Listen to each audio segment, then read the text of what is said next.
Good afternoon, Eagles fans. Marton and Charlie Black here as the horn sounds, and the Eagles are happy to have won another 3 straight games. They are in the middle of a 6-game win streak. Charlie, I love the horn. How are you doing on this chilly afternoon? I can't complain at all. Top power play in the league, love it. 80% penalty kill, love it.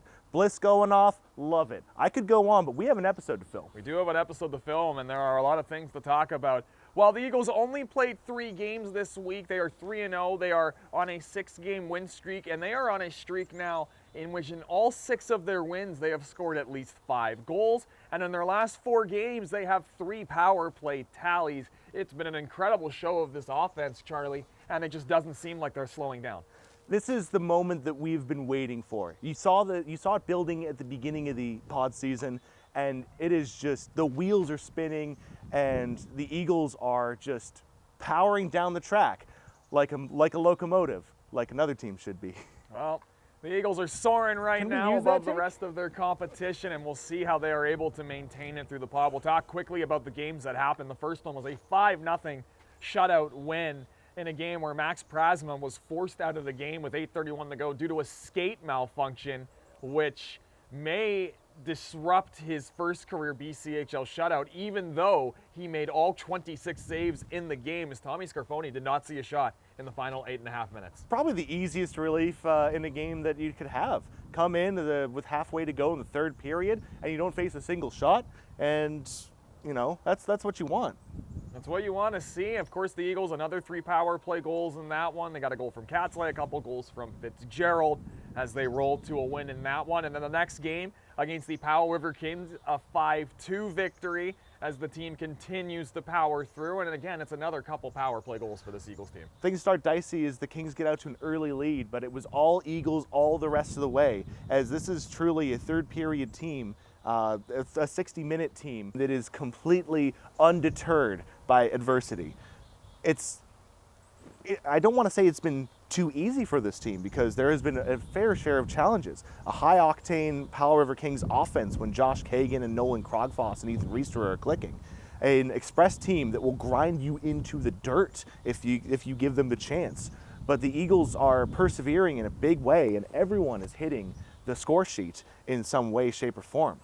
So before the last game on Monday, Holden Katsley was named Fortis BC Energy Player of the Week for 8 points in the 3 games, but their Player of the Week ends on the Sunday, April 25th. So the Monday came and went. Holden Katsley got a game off from Eagles head coach Cam Keith. It was his turn to take a breather, but the Eagles continued to roll to a 6-2 victory, another 3 power play goals, and Brett Bliss, who had 6 points in the 5-2 win, 3 points in the 5-2 win, had another 3 points in the 6-2 win for 6 points in the back-to-back. This is the week where Brett Bliss took over all the scoring lead categories for defensemen on the Surrey Eagles.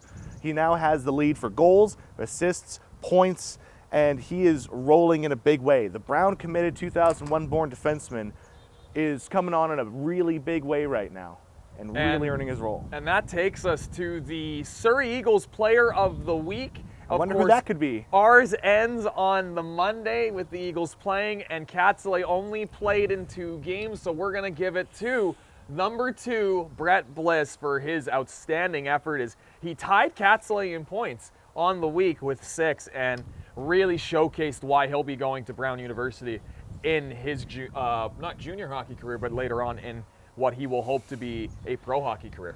Oh, indeed. It's like I said already, Bliss is rolling in a big way. He makes whoever he's paired with better.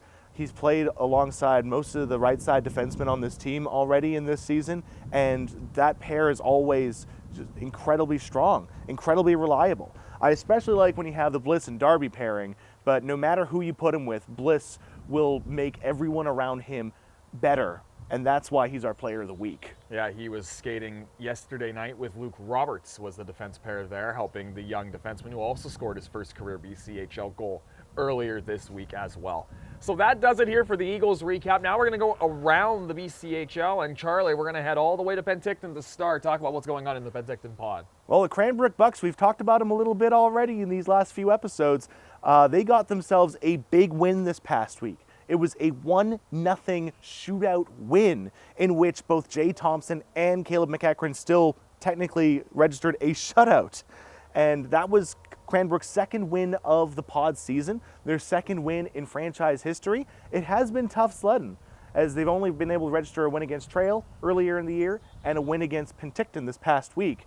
Otherwise, it's been Penticton running roughshod over the competition, as has been tradition thus far. Trail hanging in there as they're getting a fair bit of wins on Cranbrook, but this is definitely a one-horse race in the South Okanagan Event Center. Yeah, and now we'll head over across the Okanagan. We're going to Vernon in the Vernon pod, and that one, there's a little bit of separation there as the Vipers have started to get hot.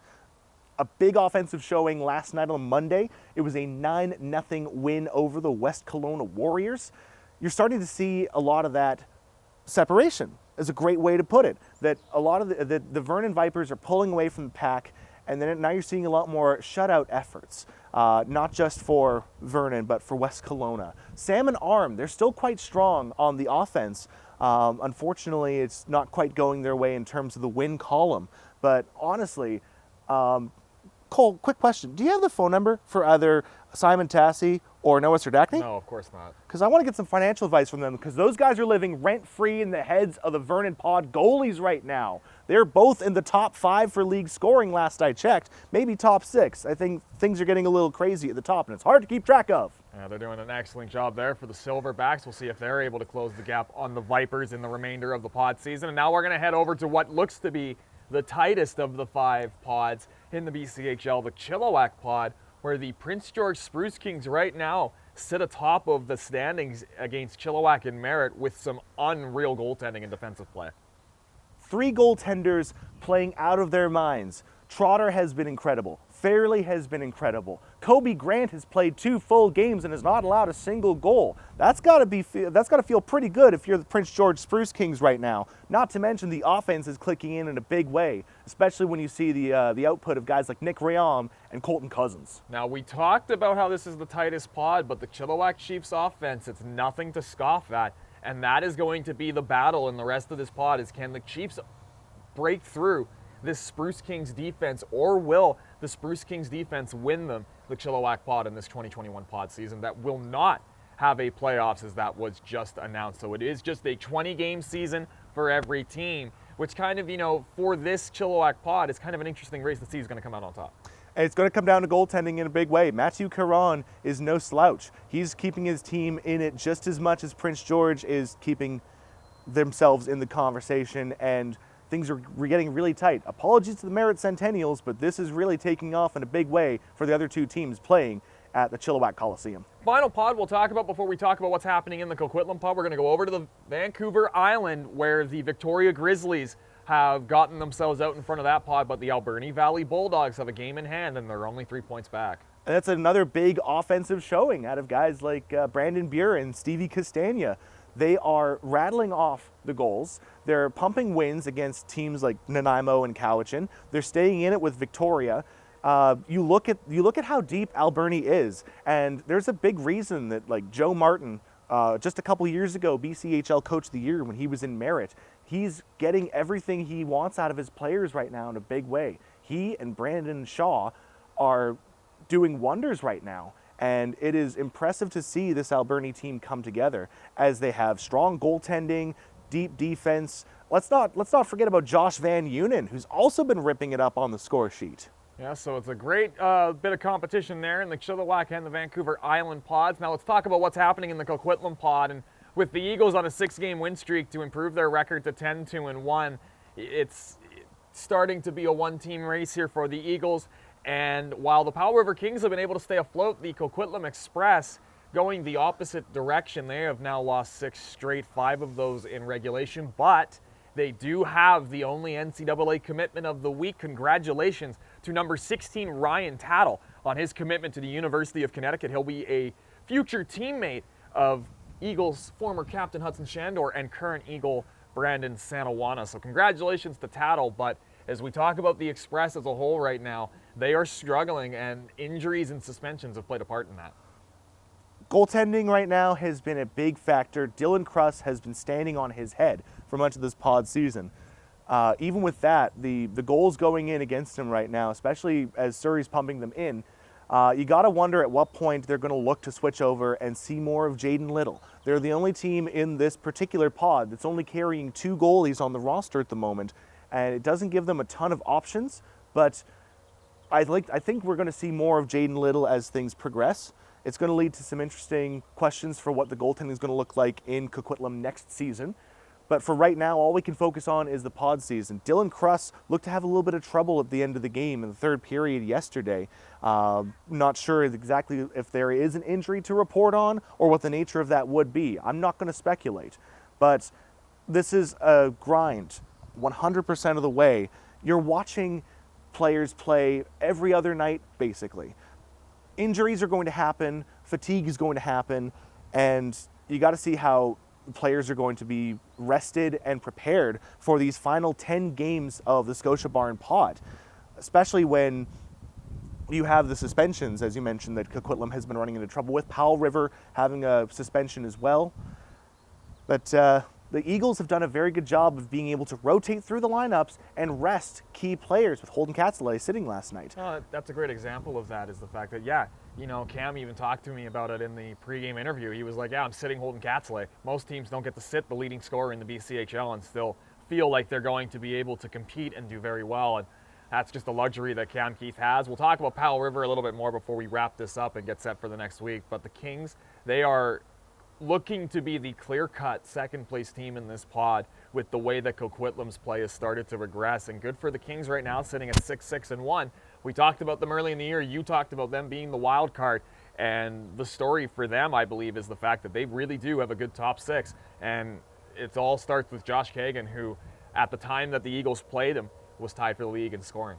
Kagan has played incredibly well, as has the rest of the top 6. I think more the story with Powell River, if I may be so bold, has been the fact that the secondary scoring has been there as well to really keep them afloat. When Kagan and Krogfoss aren't on the ice, you have Aaron Neal, Brandon Toy, Tyden McWillis out there being able to generate offense. You have wherever Adamo Santia is, he makes the guys around him better and puts on some incredible performances as well offensively himself. You're seeing a lot of that gel right now. This wild card ragtag team that had committed to 11 players right before the start of the pod season to build their roster fresh, and everything is coming alive in a big way right now for them. I think in any other pod they could be a top team very easily.